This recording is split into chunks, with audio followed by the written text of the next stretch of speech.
I'd like to welcome everyone to the 2018 Insights event. It's our fifth annual annual tax and legislative event.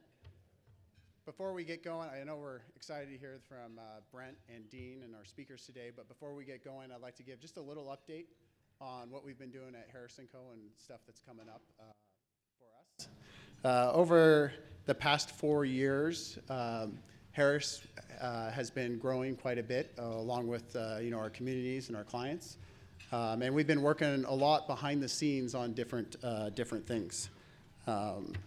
Two significant things I'd just like to kind of point out that we've done in the last few years. The first is we became the alliance member for BDO in the state of Idaho. This has really provided us a lot of resources outside of our wheelhouse, whether it's cost segregation studies, if it's foreign exchange, if it's other states and access. So it's kind of a vetted partners that we trust and that we can use to help ourselves grow, help our clients grow, and people in the community. The second thing we've done is gone through a program called High Performing Firms. It's a way for us to look internally and look at ourselves and look at what's going on that really kind of world-class CPA firms do, and ways that we can kind of build on to what we're doing, hopefully to provide a positive benefit for everyone in this room. Part of that process was several different initiatives, and I'd like to share kind of two of them with you this morning. The first part is we kind of went back to who we are and what we're doing and why we're doing it. And we looked at, as a group of, I think there's 32 of us now at Harris, we looked at our mission and our values. So I'd like to share that really quick with you guys. This is our mission statement. We met several times and created this mission statement, which is kind of focused on 3 different areas. The first part is really our client success and contributing to the success of each of our clients. The second area is really focused on internally supporting one another on our Harris team and making sure that we're collaborating and growing together. And the third part, which is important to us, is our community. All the different communities that we live in and work in, and making sure that we're supporting those communities. We really believe that really if all 3 of them are successful, that they'll be more successful together than they are just individually. So we came up with this mission statement, and the next piece we did was we went through and looked at our values. And so as we went through our values, I'd just like to share them. We came up with 5 values. We thought these values represented what we are internally, but also externally, what our clients represent, what our friends in the community represent. And so everything we've been doing over the last couple of years has been focused around this mission statement and these 3 values. And I didn't put the long definitions up here, but we defined each one of these: mutual respect, integrity, united, heart, the compassion and the passion that we try to bring every day, and the quality. With that, a couple things that we have kind of stemmed from those building blocks are 2 things that I'd like to share. First, today we're kind of launching our new brand. Brian at Sovereign has really helped us over the last 6 months try and match how we're communicating, how we're messaging, how we're presenting everything to match our mission, to match our values, what we say we're doing internally. So you'll see new things around. You'll see some of the pamphlets, a new H, and we're also going to change how we're referring to ourselves. Instead of Harris & Co., we're going to be going by Harris CPAs moving forward. This is just a little bit of the logos that we're coming. We have new websites coming on board, and you'll see over the next 3 or 4 months new tax returns, new ways to deliver, new ways to communicate, and we hope that it will help kind of share the different things that we've been working on and trying to do behind the scenes to support our clients and our community. And as we go through this, as you see new things come out, we'd love to hear feedback from you guys as well, because we value what you guys have told us in the past. The second thing that I'd like to announce is the Center of Influence. So on March 1st, we've been working on this for over a year. On March 1st, we are going to open what we're calling the Center of Influence. The Center of Influence is supposed to be a space that we can all come together and collaborate and grow in. It's going to be downtown. That's the picture of the building at the 805 building on that 4th floor on the top of the corner. It's 2,500 square feet. It has a training room that can fit about 40 or so people in it, a small conference room, some informal breakout spaces, and just some little workstations that people can set up and work.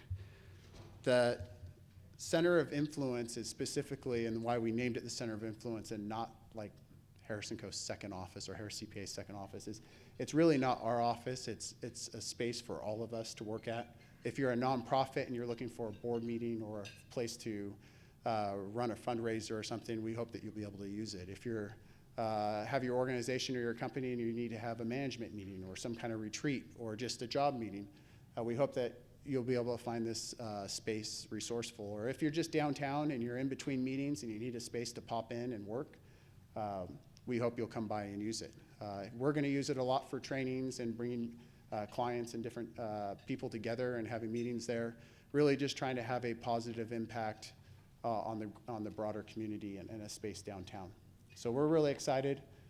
March 1st is the planned date to open it. It is under construction, so we'll see how that goes. But we are very excited about the Center of Influence, and we invite everyone to use it. You'll see us emailing and making announcements when it finally does open, but it's in progress, and we're very excited about it coming online in March. So with that, we'll get on to our program now. Thank you again for coming to our event. I think 2018, we have a lot coming, whether it's through tax reform and both locally at the state, there is quite a bit of turnover and quite a bit of new things that are going to come online legislatively, and our economies are strong and growing. So we look at it as a year of opportunity, a year of looking for ways to leverage and capitalize on change and help all of us kind of positively increase the community, ourselves, our businesses. So we're excited. We're gonna start off with Brent Olmstead and give us a little kind of debrief over Idaho. Brent has had 25 years of experience in Idaho public affairs for a long time at MP Idaho. Now he is the Assistant Dean for External and Government Relations for the College of Agriculture and Life Science at the University of Idaho. I had to write that down. That's a title that doesn't fit on a business card. So please let welcome Brent. Thank you.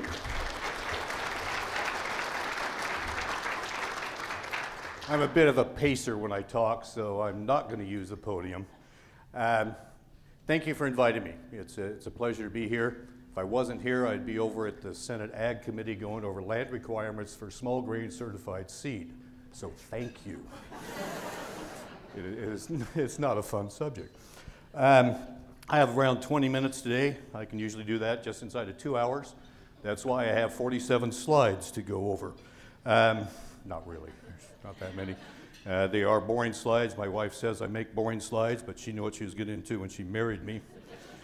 I'd like to start off by talking about the state budget. Is there a clicker? There we go.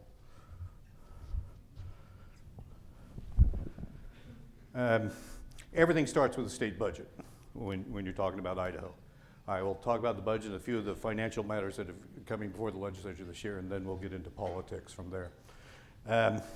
The governor's budget this year is a healthy budget. The state's been doing well. We have a 6.6% increase in the budget. That transfers over into K through 12 having just over almost 7% increase. Higher ed did not get as much of an increase. Higher ed got a lot of money last year, so that was our year. This year it's K-12. Governor did a lot of interim studies on higher ed and K through 12, and had business people, probably some of you here in this room served on those task forces. So it was, that input went into his budget message and the budget that he is presenting. It includes $200 million in tax relief. What he's looking at is changes to let's see here, there we go. Decrease in all the tax brackets, taking it down to about 6.4%. There are other bills that will be coming from the legislature that will take it even further. For whatever reason, the state legislature is enamored of the Utah taxation system. It's tough to compare the two, as we have so many different exemptions and loopholes and deductions through our system. It's tough to compare the two, but they like the idea that Utah is sitting around 5.5%. When we talk about the candidates, we'll go over that same type of idea. That $200 million, and that would be in the 2019 budget, on the fiscal year for 2019. That includes an approximation of about $98 million that the state hopes to gain from the Federal Tax Relief Act that was just passed. On the table outside, there's some copies of the Idaho State Tax Commission's analysis of the federal tax relief package and how it impacts Idaho. It goes over the immediate impacts of 2018, where they figure it's going to be around a $65 million hit to Idaho, and then on to 2018. The legislature did pass through the House already the tax conformity with the federal tax system, so those impacts are there. Where the state is unsure is when it comes to international monies, water's edge, international income. That's never been reported in Idaho before, and so it's guesswork as to what that's going to entail. Several issues that are included. The unemployment tax has already passed through the House of Representatives. This is an important enough issue that the House suspended rules to consider it without having to fully read the bill, without having to put it in line to go to the second reading. They suspended rules and consider it immediately. The trust fund for unemployment tax, had this change not gone through, next year it'd be close to $1 billion in the trust account. And that's more than enough to get Idaho through several different recessions.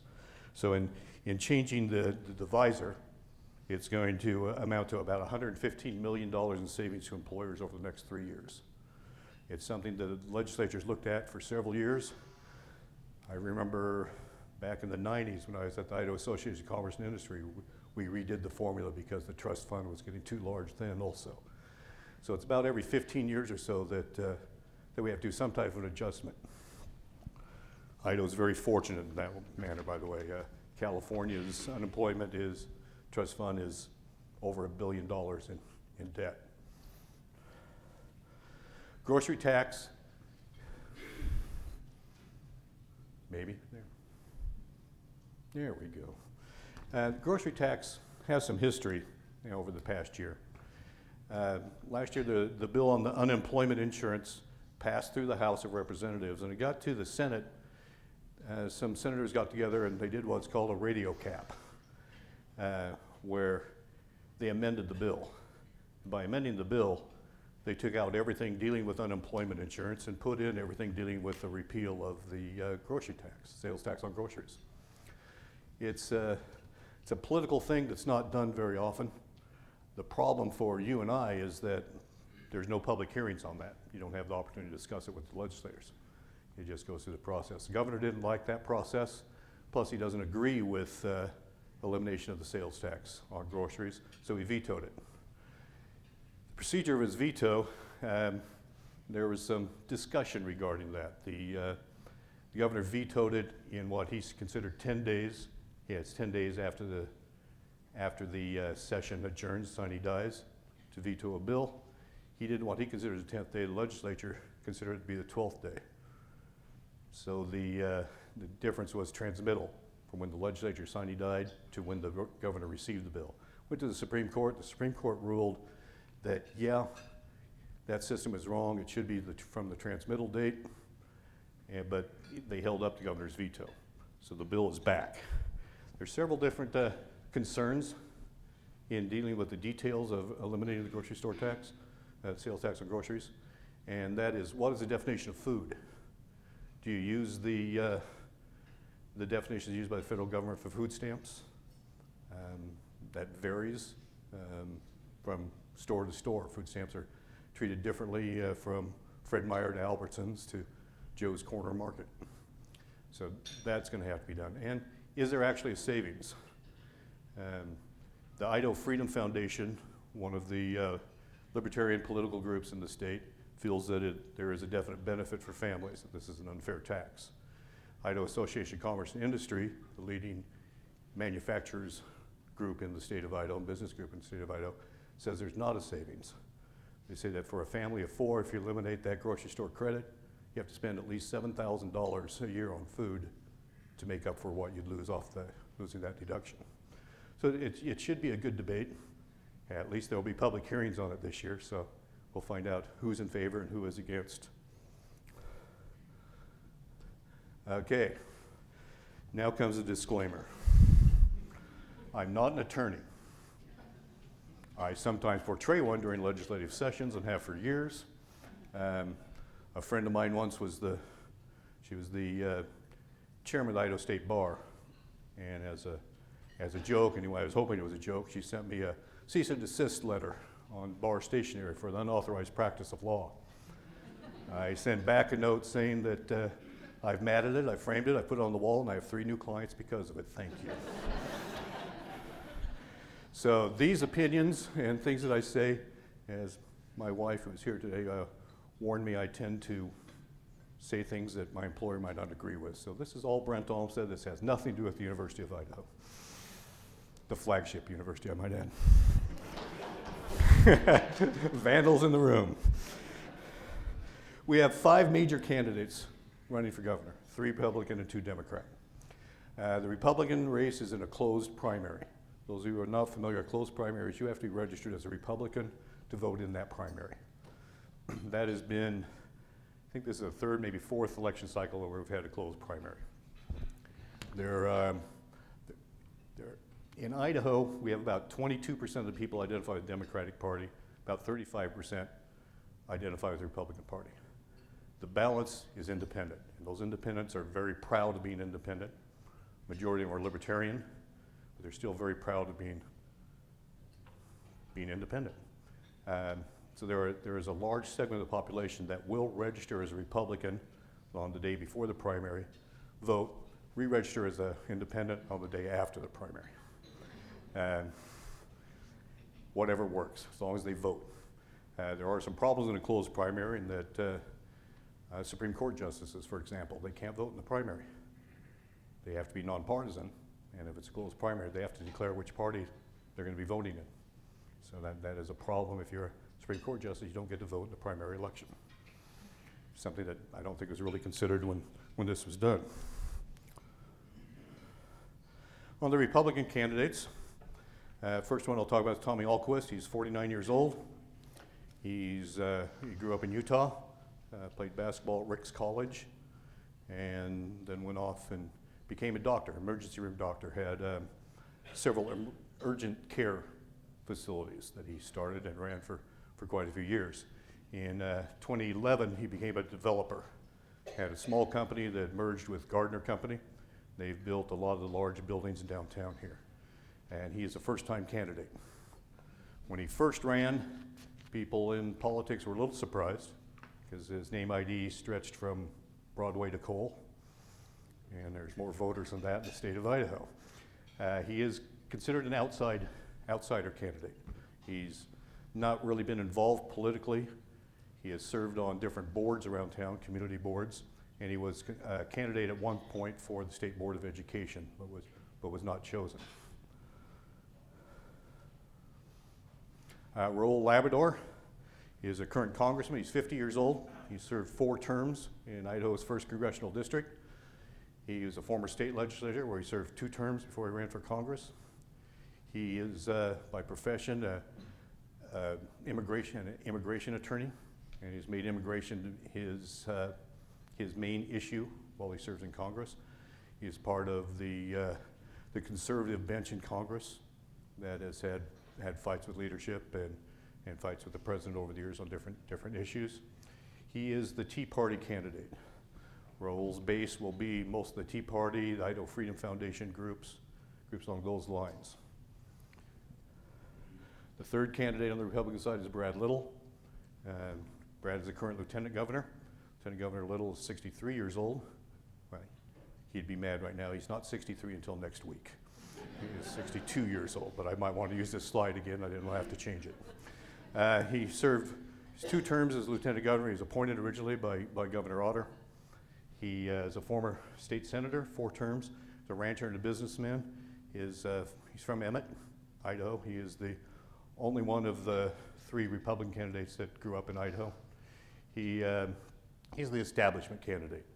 A lot of the knock on Lieutenant Governor Little is that he's been with Butch Otter for so many years, and there is some Otter fatigue out there. And after 12 years, doesn't matter what you do, after 12 years, people are going to find things to not like what you're doing.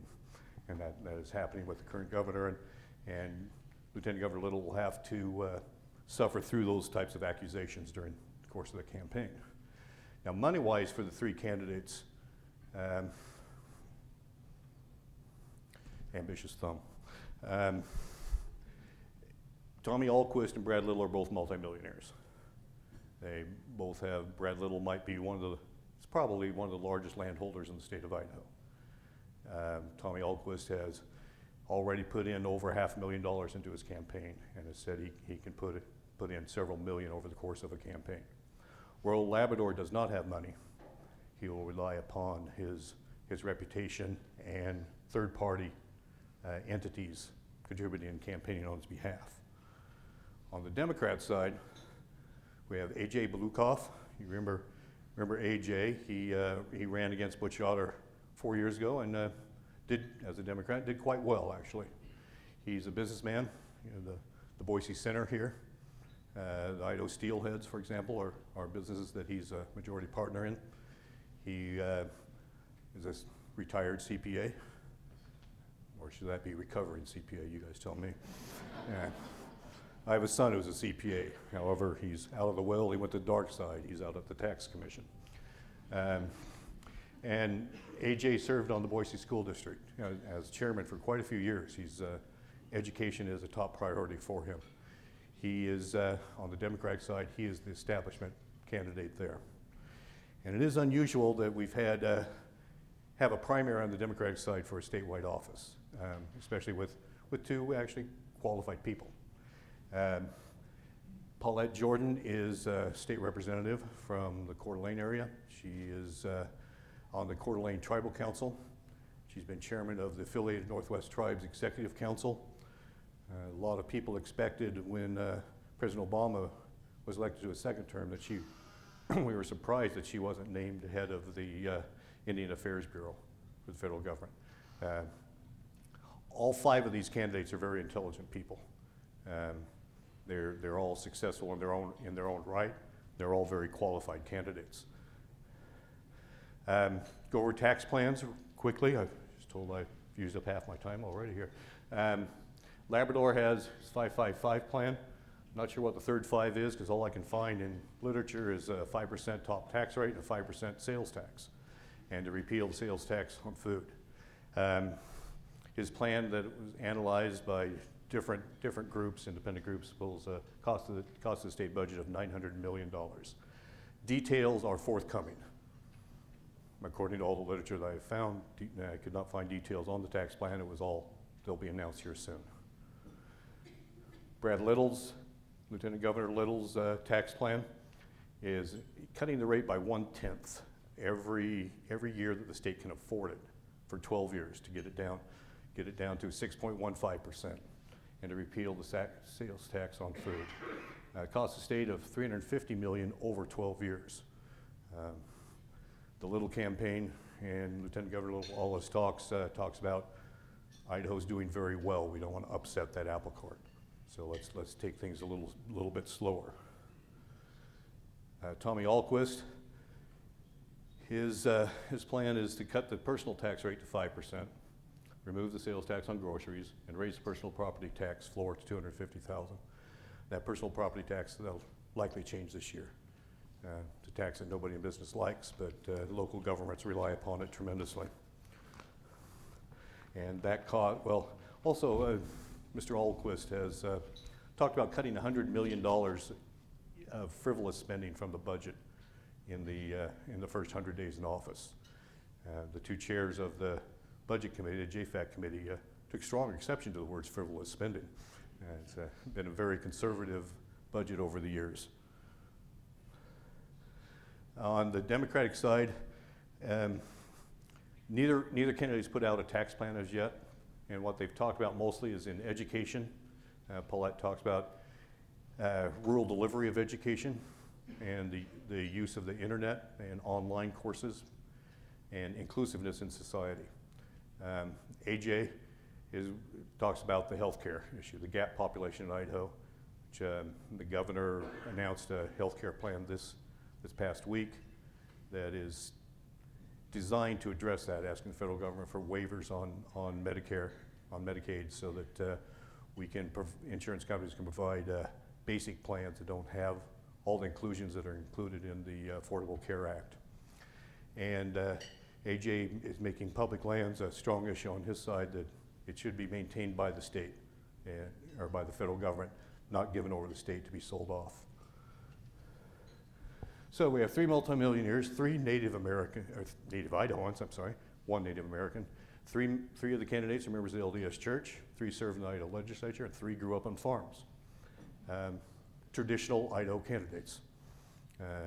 Most of the candidates that run for governor have been very successful financially. Most of them have been Native Idahoans. We haven't had an LDS governor since John Evans, but we have had a history of a lot of members of the LDS Church being leaders in the state of Idaho. Most candidates for statewide office have an agricultural background, so that's not unusual. There are going to be outside influences, like I mentioned a little bit earlier, both in-state and out-of-state political action committees, committees that do third-party expenditures. They cannot coordinate what they do with the candidate. That is illegal. And they do not have to report where their money comes from. So there can be actually millions of dollars spent. The Club for Growth is a Tea Party group that likes to take first-time candidates and help them out with money and mailings. Idaho Prosperity Fund is Idaho Association of Commerce and Industry. They will usually pick 2 or 3 statewide races, and they will do third-party expenditures, probably $500,000 or so. Club for Growth will spend well over $1 million. Building Idaho's Future is a new PAC that was formed by one of Karl Rove's old assistants. Karl Rove has run several super PACs around the country over the years, raised hundreds of millions of dollars. They have not said who they are going to support in the gubernatorial race, but they will be active, they will spend a lot of money. There will be other PACs to come in. There is a PAC from a former state legislator out of Emmett that's encouraging Democrats and independents to register in the Republican primary and elect a reasonable candidate. Not sure how that goes over with the directors of the Republican and the Democratic parties. Other offices, we got 5 Republican candidates so far for lieutenant governor, 5 Republican candidates in the first CD. Most of them have come out of the state legislature, which and all legislative seats are open this year, as they are every election. With this many leaving, a lot of the ones that are leaving have been more centrist legislators in the state of Idaho, more moderate. The Speaker of the House is a moderate, is more of a centrist individual. So depending on who wins these races, there could be some changes in leadership in the state legislature. There could be some problems with, I shouldn't say problems, there should be some changes in that the more right-wing candidates are going to want to put up candidates for leadership in the legislature, and depending on how those races go, there could be a complete change of direction in our state legislature. So, my father, in talking about politics, always used this term. And whether it's a blessing or a curse, we don't know, but it is going to be an interesting election. People are going to be actively involved. Hopefully, we're going to have a turnout this year. We've had certain districts, Treasure Valley's always been pretty good with voter turnout. Kootenai County, for whatever reason, last election, the primary had less than 14% turnout for vote. A lot of the rural counties have had the same problems, whether it's a lack of candidates. A lot of times the rural candidates, there's only one person running, so why should I bother? Hopefully with the amount amount of money that's going to be spent and the amount of advertising, it's going to urge people to go out and vote. I would recommend any and all of you to register, make sure your employees are registered, make sure your friends are registered. Have registration cards at your office. Been working on a project for 4 years, the Idaho Hispanic Chamber of Commerce, and we've registered over 1,000 Hispanic voters that were not registered before. So we're getting more voters registered, and we need to have that turnout for it to be an effective election. We've had kind of interesting with some of the people that we've registered through the Hispanic Chamber of Commerce. One gentleman who had been a U.S. citizen for 10 years and never voted. He felt that voting was for the upper class. And so that education has to get out there. I encourage you all to participate in it, and thank you very much for inviting me. I enjoy doing this.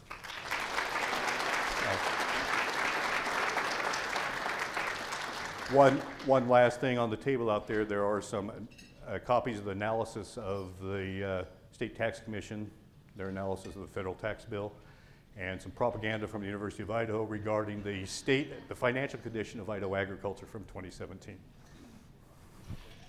There you go. Thank you.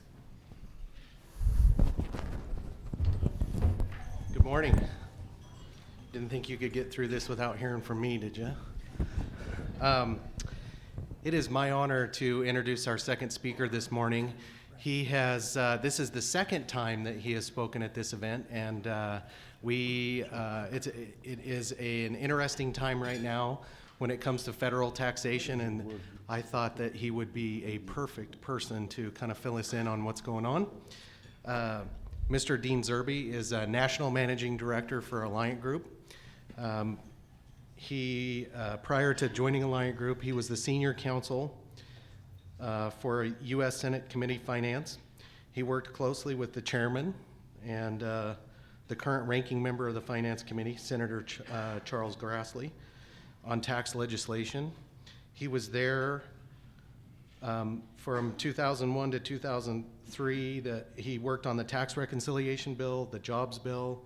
I know he's been very involved in what's been going on recently, and he's a frequent lecturer and is published in many different publications regarding taxes and what's going on in the tax world. So help me welcome Mr. Dean Zerbe.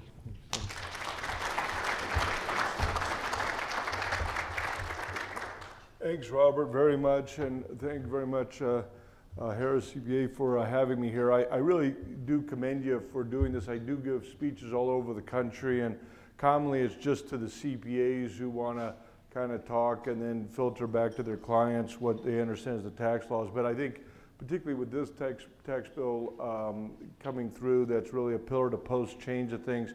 I think it's wonderful that Harris has brought you all out here to hear firsthand and talk to them about what's out there in the new tax bill. There's a lot of opportunities in the bill, but also a lot of question marks, a lot of things that you're going to have to sharpen your pencil on pretty hard to look at. So I really commend you all for doing this and appreciate that. As mentioned, right, so I was in the Senate Finance Committee as tax counsel for the committee. There's 4 tax counsels, Republican, 4 tax counsels, Democrat. I was working for the Chairman Grassley from 2001 to 2008, basically on all the major tax legislation that moved. And basically, tax counsels for the committee are responsible for 5 things. 1, we oversee obviously the drafting of tax legislation. 2, we work with the Joint Committee on Taxation, which I'm actually going to talk about for a brief moment. 3, we do the oversight for the committee. 4, we do the hearings for the committee, putting those together. And then 5th, and most importantly, we work with the chairman and his priorities and the senators as well too, basically spending most of our time trying to convince senators not to do whatever dumbass ideas that come into their minds. So that's a that's a full-time job. Just a little bit on Alliant Group. We partner with Harris in terms of working with them, and why don't you just read and raise your hand as well too. Tricia are here for me with Alliant Group. We do a lot of work here with Idaho firms, with Harris, helping them benefit from the tax code and just kind of our background on board. Some former commissioners of the IRS, elected officials, things of that nature. So it just gives you kind of a feeling for what we're about. We kind of do high-end technical work of the tax code. You've already heard about me. So let's Let's get into kind of, this is going to be a general overview, and we'll take lots of questions as well too, and you can throw out questions as we go, or you can wait till the end, but whatever you'd like to do, that's great by me. Just to give you kind of an overview, the bill is pretty sweeping, as I mentioned. I wouldn't characterize it as tax reform, and what most people think of tax reform as, well, now it's, the code's only 4 pages long and I can, put it all on an envelope, on a postcard and send it in. That is not certainly the case. It is a full employment act for accountants and lawyers, and it's got a lot of additional provisions in it, and a lot of provisions that expire, and a lot of bells and whistles. So it's a hoot and a holler. Probably the main components are to think of it that there's an international section to it, which we'll get into details, where it's dealing with our U.S. tax system. The big news there is moving to a territorial system for the first time ever, designed to make us more competitive. On the corporate side, again, that you had the corporate rates being reduced down to 21%, that's all permanent. And I would say to you that is kind of what got the bill going and woke up in the morning, and some people view it as a criticism, they view it as a good thing. That's right, I'm not really here to kind of give a take on it in that regard, just to tell you practically that was the tent pole for it, and as the Germans would say, the Schwerpunkt of moving it forward was a feeling that we were not competitive internationally with our very high statutory rates on corporate, and that we tax on worldwide earnings as opposed to just what you earned here in the U.S. The bill addresses all that. Does it address it perfectly? No. I would say the former system wasn't perfect either, so it wasn't like it was all sunshine and roses on the old way too. But it's done that. Then they've done also a number of things on the individual side as well too, in part to keep the bill balanced. You couldn't really get through the Congress a bill that was just, let's do corporate work and what have you, and international. So there's quite a bit on the individual side and a fair amount on pass-throughs. That, although, expires at the end of 2025, and we'll go into the details on that. So the pass-through provisions are certainly a big change of pace, probably affect most of you all here, or probably organize as pass-throughs. Think of your S-corps, LLCs, partnerships, your pass-through, as opposed to a C-corp, publicly traded company. Individuals, again, we've got some number of changes there. The accounting methods I'm going to get into a little bit, but I don't want to kind of ignore this. This is something that that is a hidden provisions in the bill that I think are potentially great benefits to small and mediums that are out there that kind of sound dry and what have you, but have a big impact. Estate tax relief we'll get into. Really no changes on cap gains and dividends, repeal the ACA individual mandate going forward, and some provisions regarding exempt organizations, and then most importantly, tax relief for craft beer makers. Here to bring the love. Yeah, that's right. Actually, when you look at the bill and the number of provisions and line items, you would think this is actually a bill for craft beer relief more than anything else. You're like, wow, where are all these? I mean, it's like about a dozen little provisions that, they actually add up to several $1 billion of relief that are out there for craft beer. I liked it though that I practice law in Reno and in Vegas, which is the greatest place in the world to practice criminal tax law, because everyone thinks they're doing legal. Well, they actually think they're all doing illegal activity, but therefore it's not taxed in Vegas. So that's great fun. But being in Reno, I have I think a little bit of a sense of Boise and Portland, but I don't want to offend. But I did find it fascinating that in Portland, Oregon, there was an article in the New York Times about all these craft beer makers that were really wearing their hair shirt about these massive tax breaks and woeing about, well, what are we going to do with this? We really don't like the current administration, but we do love these tax breaks, and I think they're all going to donate it to puppies or something like that. But I presume that is not going to be a problem in Boise. That hopefully Boise craft beer makers just we're just going to take that money and make better beer, of course. So that's kind of an overview on it. On the individuals, so you've got rate changes across the board. They really tried to do a pretty strong job. I know there was a lot of rhetoric out there, and people were very fervent about the bill. And I would say to you, too, that the bill was, you had a House version, you had a Senate version, and I write for Forbes, and I do tweets and everything like that. I kind of just kept my powder dry because I was like, well, let's see what it all ends up. I kind of encourage you to look at the bill afresh. And again, I'm not trying to promote it, but kind of critics or criticisms of the bills maybe had weight to it, but a lot of them were addressed ultimately in conference. And so, they just put out the tables, and the feeling is basically about 85–90% of folks will see tax relief from it. And there was a strong effort to try to provide tax relief, because you get not only what we call, joint taxes does all of our tables, and I apologize, I thought I had a table up here, and I guess I screwed up and didn't put it in. But it's the keys to the kingdom. We get a table that shows how much something's going to cost and score, and that drives everything that we do in tax is what is going to be the score of something, how much it's going to cost or how much we're going to lose in revenue. That does everything that we do. The other piece of it is we also get distributional tables that tell us what the tax burdens are going to be for individuals and how that's going to impact. That drives also very much what we're doing. So a big effort was genuinely to have a position where the vast majority of folks, and particularly middle class and lower, were going to be in a positive position in terms of the tax bill. And they basically have rough and ready got it. There's outliers because of particular individualized situations, but in general, the top rate's been reduced, but all the rates have been reduced. They've expanded the the marriage penalties to make it less burdensome for families, for married families. They've increased the child credit. They've also increased the refundability of the child credit, meaning if you don't have an income tax liability, you'd also benefit. So they did quite a bit in that area. They also increased the standard deduction to $12K and $24K for married. This is going to help low income folks, particularly in terms of them not having to have an itemized return. It'll make it simpler for them. They're probably the one group that actually will have meaningful tax reform in the sense of having a simpler filing, that they'll just be able to do a 1040EZ as opposed to having to file and what have you. They'll see real benefits. There's trade-offs for it in terms of obviously they don't get the charitable deductions and things like that. So you have to pay for quite a bit of this, even though the overall tax cut was $1.5 trillion in the bill over 10 years. You did need to, how can I put this? This costs a lot more than that, so you had to offset it with certain deductions. The main one was the $10,000 limitation on state and local taxes, and also mortgages, limited new mortgages, $750K is also capped, and then also certain caps on equity loans, things like that. So that was one of the very biggest deductions that they had out there, and they actually raised it to $210K to kind of placate somewhat the members from New York, California on the Republican side of the House. So you have that. Again, all this is just through 2025. Even the revenue raisers go away after 2025. So you have that, as I mentioned, going to have standard deductions. Home ownership, kind of depends a little bit on the state of residency and the impact that that's going to have.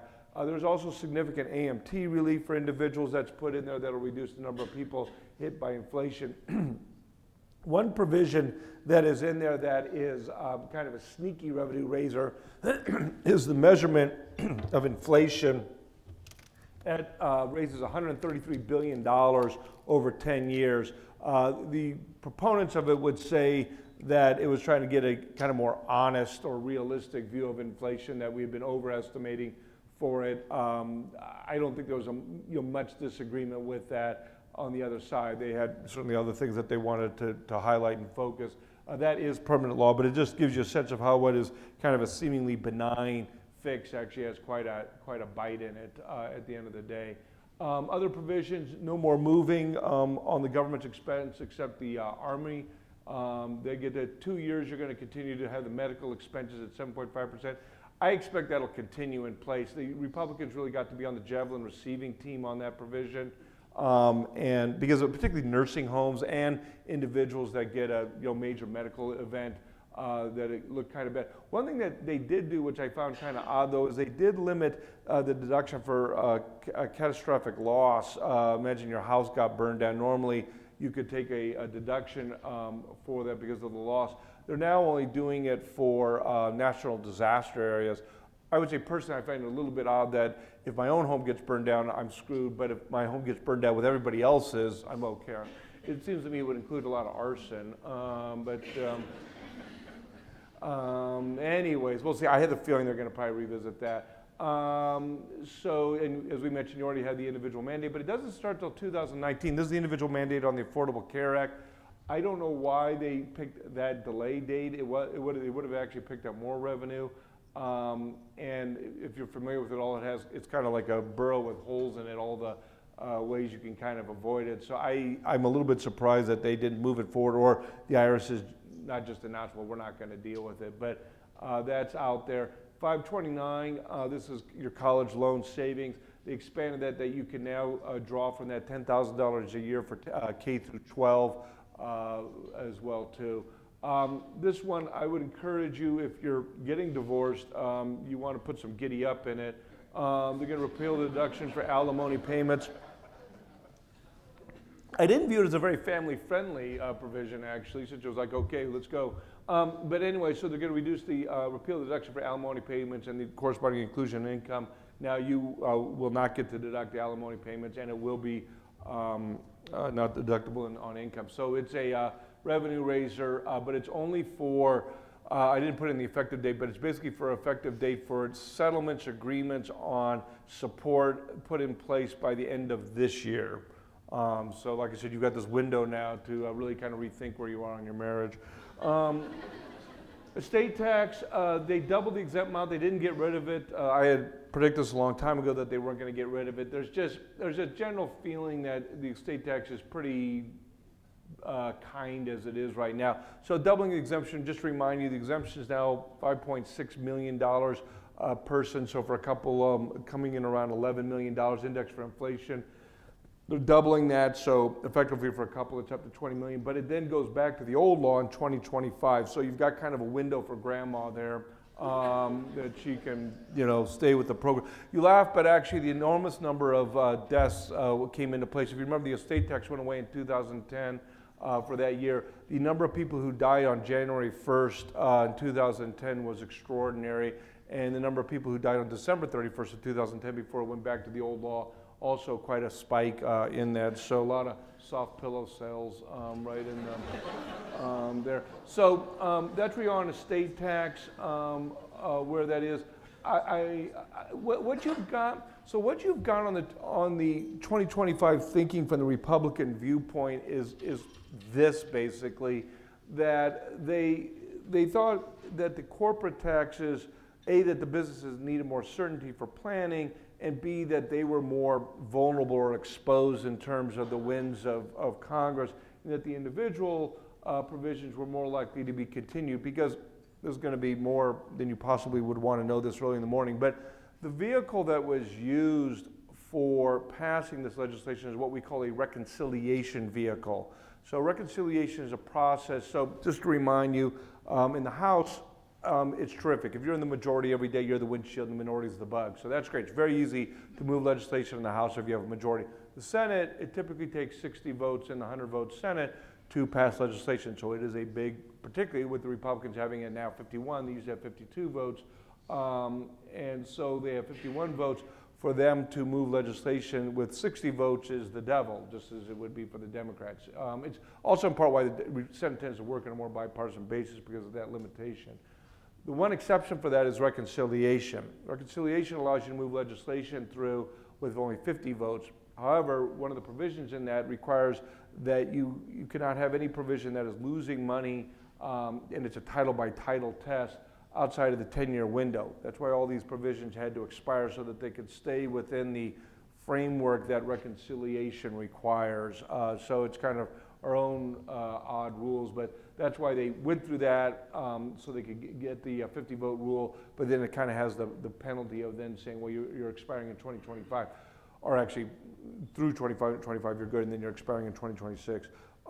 So the Republicans thinking as well, much less likely that a future administration, a future Congress will be wanting to pull back on what at the end of the day is a tax benefit for working families and for individuals across the board. We'll see, as you can remember, that was kind of the same thinking that gripped the Republicans on the extra injector bills, and then when Obama came in, the lower end tax rates and benefits were preserved with President Obama, and then the top rate went back up. and as well as some other provisions. So we'll see. I don't know if it's quite the best game plan, but it's the game plan they kind of had to have. A non-corporate rate. So this is, I apologize, I kind of wrote up all this a lot more than you normally would see in a slide, but maybe the takeaway is it's really complicated.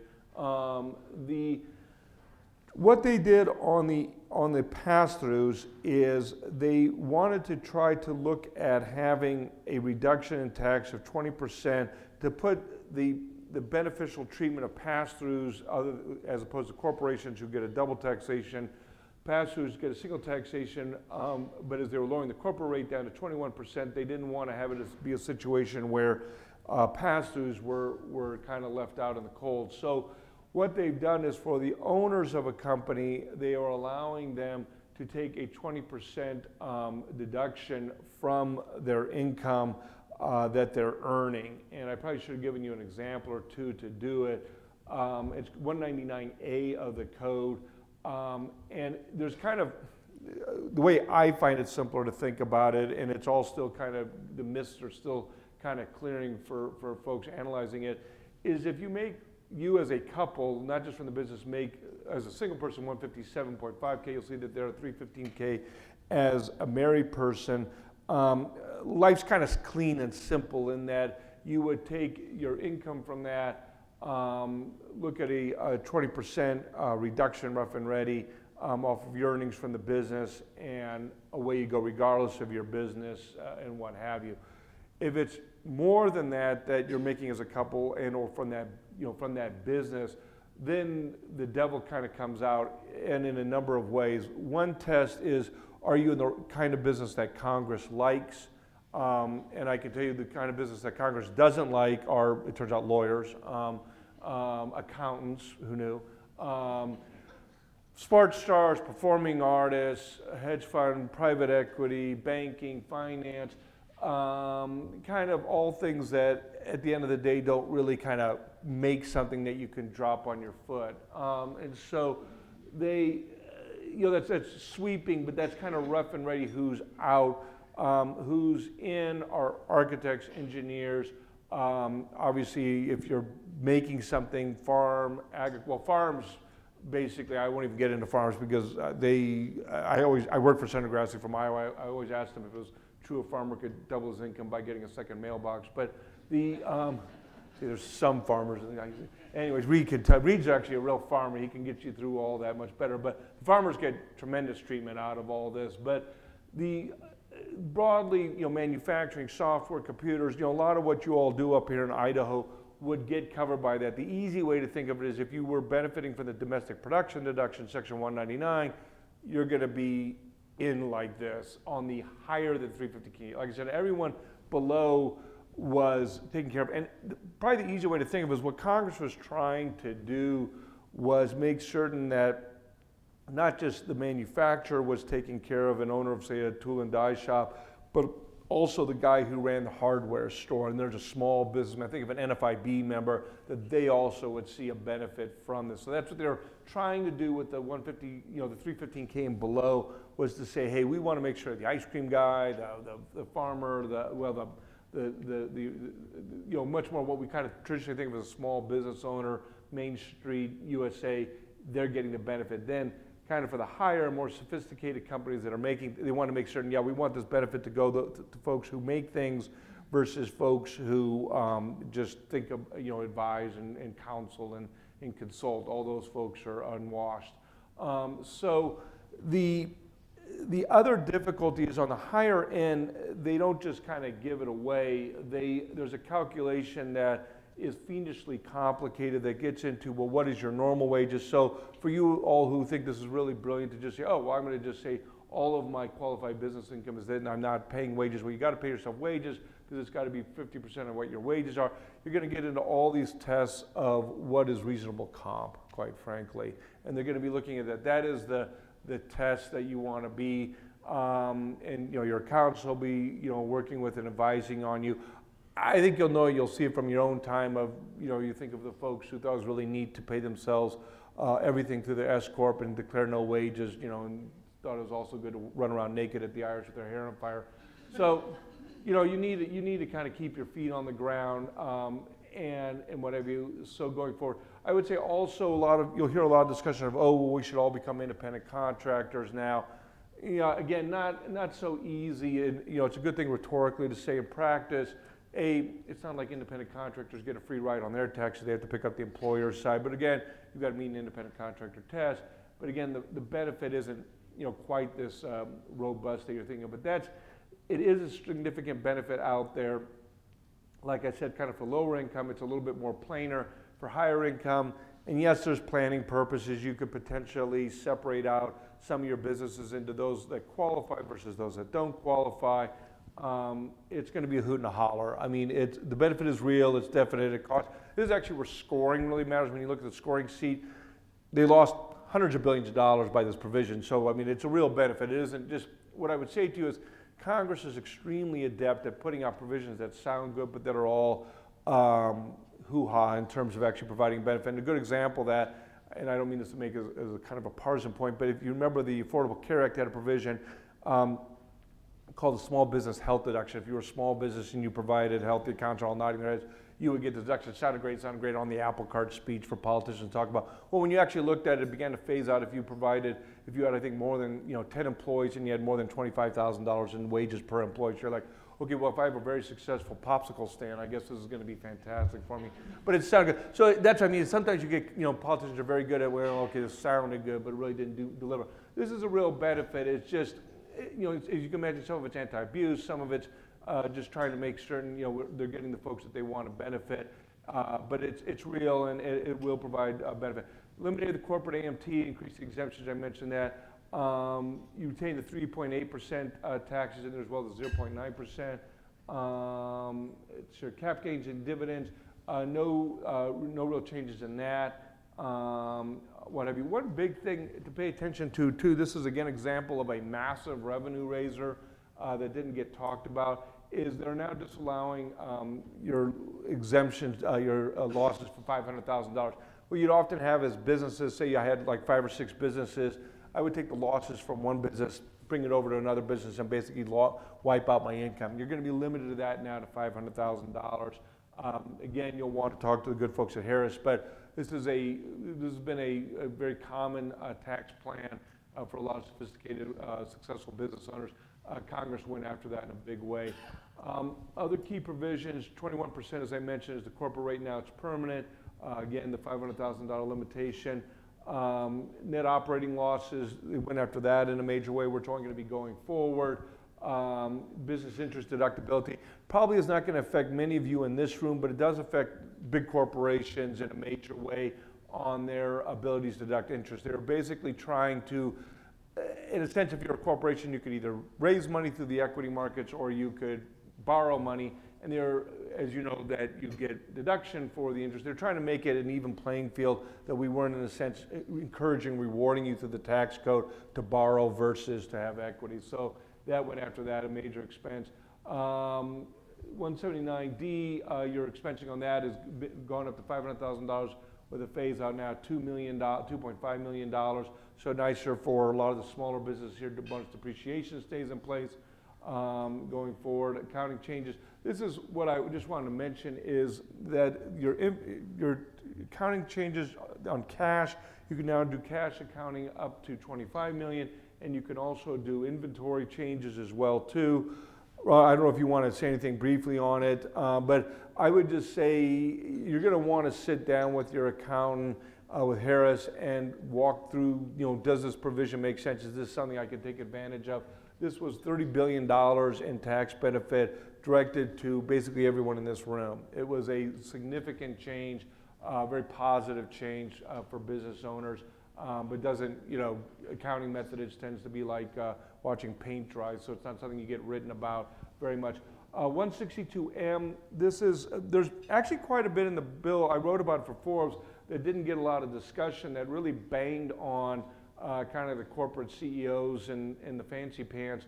They basically went after meals and entertainment